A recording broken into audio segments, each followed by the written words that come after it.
Ayaw kong isipin mo na panakit butas ka lang sa buhay ko. Don't get me wrong. Nagluksa din ako noon sa pagkamatay ni Abby. Hindi ko iniisip yun. Nagluksa din naman ako nung nakilala kita, diba?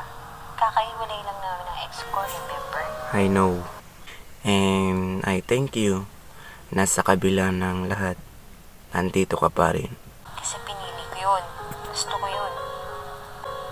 At least dun lang magkasundo tayo. Okay? Ngayon siguro naintindihan mo na that we both share the same interests. I know. Masaya ako dun. Background ka ba? Why? Kasi you have my interest. Alam mo, buti na lang ang cute ka.